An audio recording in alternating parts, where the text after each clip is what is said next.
Hi, Joe. Thank you so much for the very kind introduction. And I am so proud to be part of this very special event.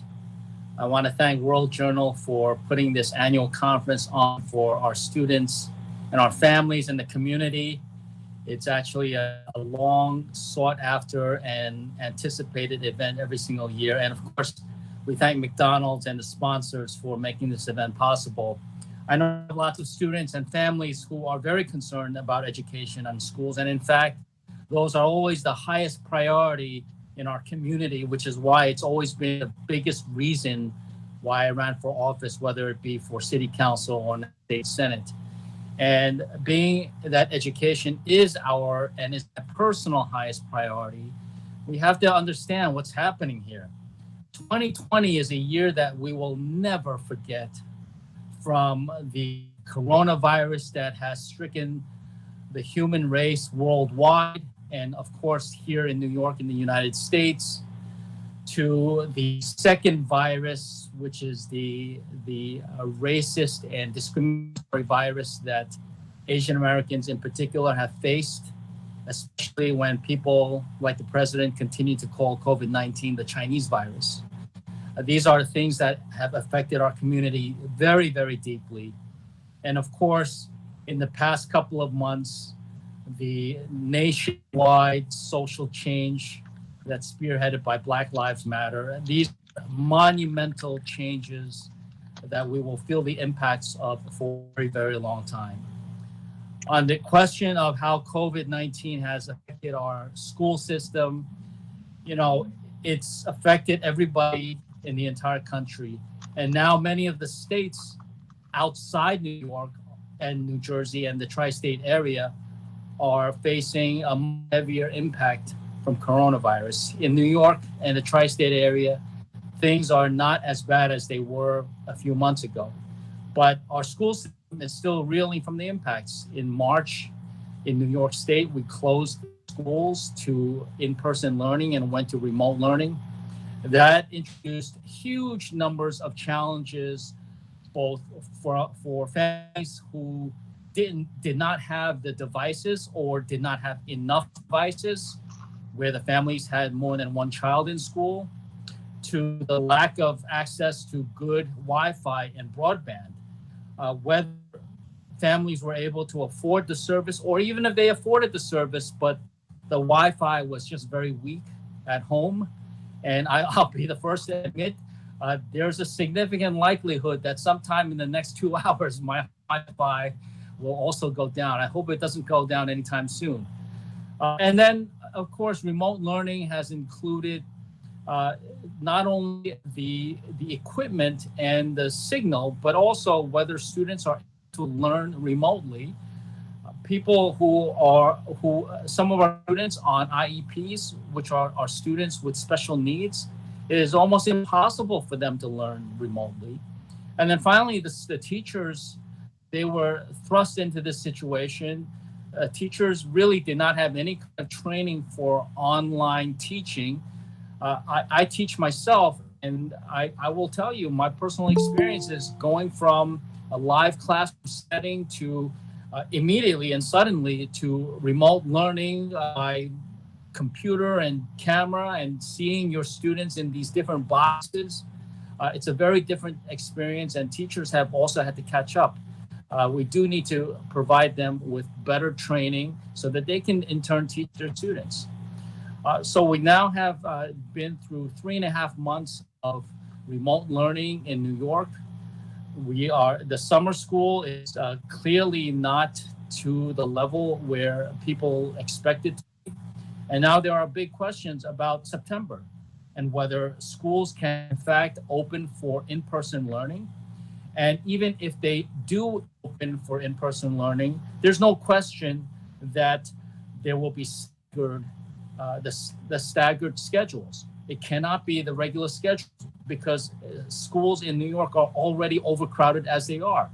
And so add to that overcrowding the need to have social distancing within classrooms, it requires that we either change the daily schedule. Some have suggested having some students go to class in the morning and other students going to class in the afternoon and evenings, or maybe going to school every other day or every third day, with the remaining days learning through remote methods.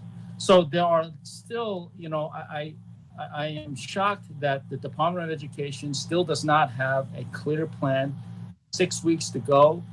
I and my committee members in the Senate, we continue to press both the state education department as well as the New York Department of Education to get the plans underway.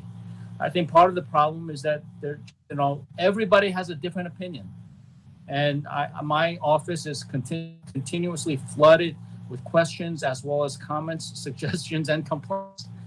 And people have different opinions about how much remote learning should there be, how often and how much the schools should be reopened, and what kind of distance learning there should be. And I've said to the chancellor that there's no way you can make everybody happy. It is important just to simply decide on what the policy is so that parents and students can plan for the coming semester.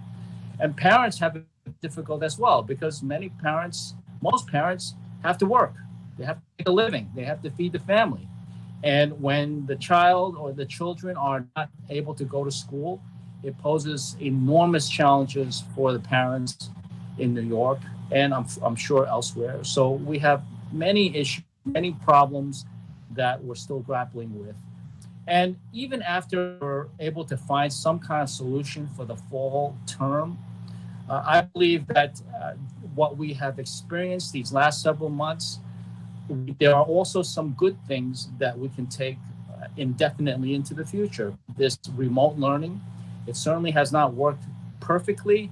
It doesn't work well for many students, but there are also some students that actually have thrived with a remote learning system. And so going forward, next year and years after that, I believe that we can add to our in-person learning some aspect of remote. I'm sorry about that. To supplement the regular classroom learning and teaching that goes on in our public schools. So there are many issues that still have to be resolved, but our schools are obviously the most important part of not only our society, but actually the economy as well. We all understand how big an economic impact COVID-19 has had on the United States and throughout the world. And as there's effort to reopen the economy, there's a very real realization that the economy completely reopen if the schools do not reopen. And so we're talking about not only health policy and not only education policy, but overall economic policy as well. The economic policy is something that we cannot ignore, because even with the challenges in school, we also have funding challenges. The state of New York is faced with a $15 billion deficit. That is not because of overspending due to COVID or anything else. It is simply because of a shortfall in expected revenues. Businesses have shut down, so sales tax receipts are far off. Lots of people have been going to work or have even lost their jobs, so income tax collections are off. And then, unfortunately, there are lots of people who are not able to even pay their monthly rent. And so ultimately, that's going to affect property collections. So city and state tax revenues are substantially far off. I just came back from Albany on Thursday, where we passed a number of bills, and we expect to go back sometime in August after Washington, D.C. Congress passes what is expected to be the next round of stimulus funding for the country. We are very much hoping that there will be some state and local government assistance in that federal package, and much of that federal assistance would actually go to schools. We have talked about the need for that. Governor Cuomo has been very clear that if that federal funding does not come through, and not adding all the challenges that we have with remote learning and reopening schools, may be up to a 20% reduction in the statewide school budget. That is, we're talking about, it could as much as $5 billion. That would be really significant dismantling of our school system. So we have that to deal with as well, the economic impact of COVID-19 on how state and local governments, meaning New York State and New York City funding, is available, especially for schools. Schools are the biggest responsibility of state and local government, and therefore our public education system takes the highest, by far, the highest percentage of the state budget, the New York City budget. So there are so many challenges that we're faced with: health challenges, education challenges, fiscal and economic challenges. But that is why it's so important to have this kind of discussion taking place. I know World Journal has convened a large number of families online, and I look forward to hearing from my fellow panelists and also taking the questions that there may be. I encourage families, students, and parents to ask the questions during the Q&A period.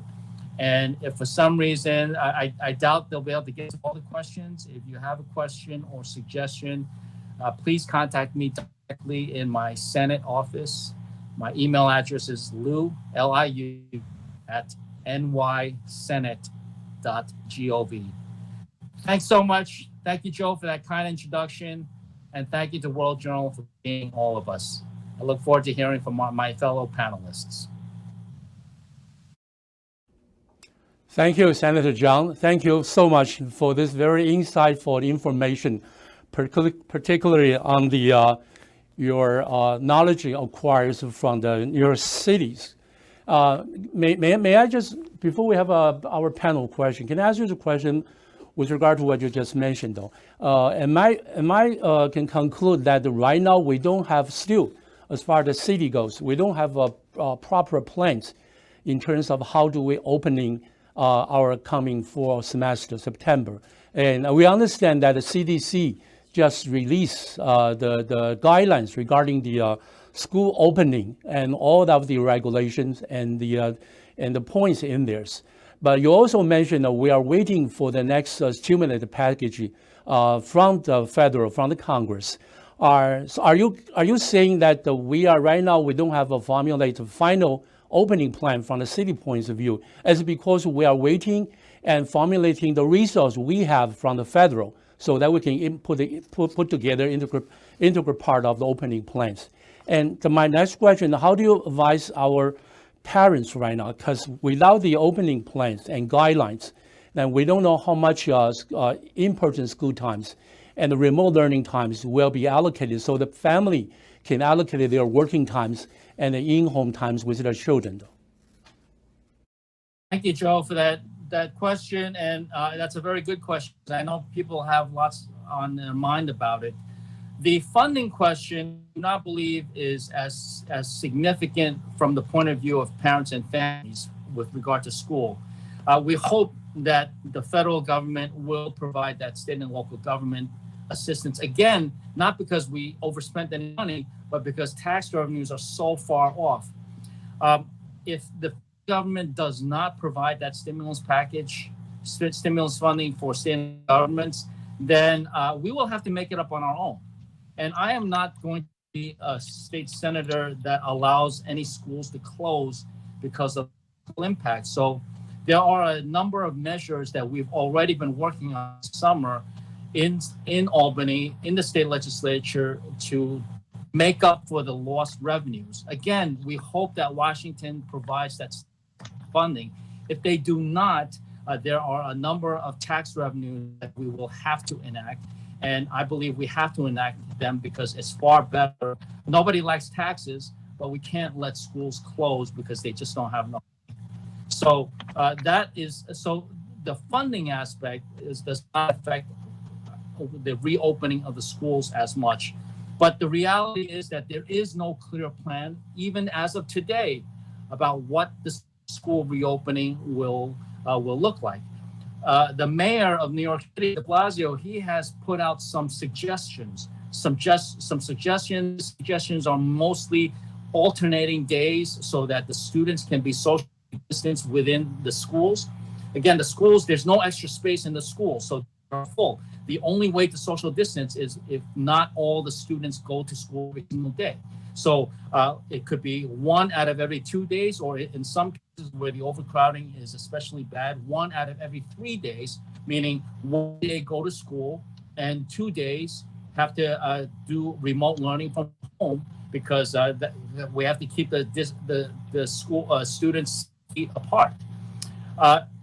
That is the main suggestion, but that's not even a clear plan yet, because unfortunately we're getting some mixed signals from different parts of government. Soon after Mayor de Blasio announced his suggested plan, Governor Cuomo insisted that we don't know yet if the schools can even reopen. It's going to depend on the infection rates in particular areas, for example, in New York City, and the hospitalization rates, and what kind of testing is available, how widespread that testing is. And, at some point, the availability of vaccines, although we may still be many, many months away from that point. So the governor insists that we won't know until the first week of August, when we'll have a better idea when schools can open in the first week of September. And then, of course, we have the president and the Federal Centers for Disease Control. They have another set of opinions about under what circumstances schools in the United States should reopen. So there is definitely a lack of clear guidance. And this is what I was talking before, that it's important for both the state education commission as well as the New York City Schools Chancellor just to announce what the policy is. Not everybody will be happy, but at least give parents and families a clear idea of what is going to happen come September, because it's planning for school, it's planning for learning, but it's also planning for parents going to work and providing care for their children as well. Thank you so much. May I just briefly in Chinese for our readers, and based on what you're talking about, you mentioned, first of all, I get the impression is that there's no clear plans from the top to the local, from the federal to the city. First of all, then second thing is as far as the New York City goes, we will probably clear pictures on the first weeks of the August, so that we can work on there as possible. And then maybe we have a more clear plan by the end of the August. And second, there's probably we're going to have a mix in-person and remote learning as a part of a future semester education plans goes. And that's pretty much the things I'm gathering. And also how the reopening will depend on, which was mentioned, the infection rates, hospitalizations, all kind of elements in this. And so this is the message. So far, you can, from the legislative point of view, you can convey to our readers. Am I correct on that one? Just make sure that's yes. Thank you. Now, Senator, we have another question for our readers. Most of the parents, especially from the Asian American community, I think the children's safety is so important to them. So many schools, they want, or in the parent too, they wanted to have 100% remote learning. If that's the wish from the community, what's the way you can help them to achieve that goal? Well, this is exactly what some of the difficulty is. Everybody has a different opinion about how safe the schools will be, whether the schools will be safe even for any limited in-person attendance, or whether the education should continue just by remote learning. If you ask different parents, they will all have different opinions. The pediatricians, the American Pediatrician Association, recently came out with a strong opinion that it will be very harmful to kids if schools do not reopen for in-person learning in September. So the doctors have also a different opinion, not just from a COVID point of view, but also from an educational point of view, psychological and social impact point of view. So, there's like the economic dimension, there's the health dimension, there's the educational dimension, and there's also kind of like an overall, I guess, a mental health perspective as well. We don't know exactly what's going to happen. My best guess at this point is that schools will reopen in September. They will not be reopened where students will go to school every single day. They will probably go to school every other day, or maybe 2 days of 5 days of the week in some areas where the schools are especially overcrowded. And even then, there will be different ways to deliver the content material, the educational material, and that remains to be seen. But my suggestion to, again, I don't have a crystal ball. I don't know exactly where this country is going to be 1 month from now with the coronavirus, if we're going to be hit with a really bad wave in the New York and tri-state area. But as things stand right now, I think that schools will be open, at least they will be open, but with social distancing, kids will not be going to school every single day. They will be attending school, meaning, by remote or by in person, but they will not be able to go to school in person every single day. But I don't think that it will be 100% remote learning. Thank you so much, Senator Zhang. This is very important. Thank you for your insights and valuable information as far as where we stand right now in terms of the remote learning and the whole reopening policy. Thank you so much. We don't have enough time for the more question. I believe more you will receive from our readers, more questions direct to your offices in terms of seeking the more clear guidelines. 谢谢大家，我们谢谢今天刘议员、刘州参议员给我们讲的这一些比较重要，让我们了解目前这个学校重开，还有这个线上教学这方面，目前我们所处的这个位置是什么样？显然，在未来的1个月啊，请大家还是要关注这个整个发展。我想，那个世界日报还有世界新闻网的网站都会在这个方面最及时的提供大家最新最这个 up to date 的这有关于教育方面的这个讯息。那么也谢谢今天这个 McDonald's 这个提供的这个线上教育座谈会，让大家有这个机会了解，特别是从刘议员这方面了解到我们目前所处的这个整个立法的也好，或者是政策形成的位置也好，就如刚刚刘议员所说的大家可能还要暂时再耐心等一段，大概1个月的时间，这个比较清楚的这个画面才会出来。那么这样子的话，我们会做进一步的报道。谢谢刘议员的宝贵时间，给我们这样子的这个机会，还有这么多的这个宝贵经验。那么也谢谢今天让我先说一遍，谢谢今天世界日报新闻网站在这边这个大家团队所准备出来的节目那么还有这个下面呢就会是更精彩、更比较扎实的这个干货都出来了，希望大家好好的这个利用，好好的这个能够了解这整个过程是什么。谢谢大家。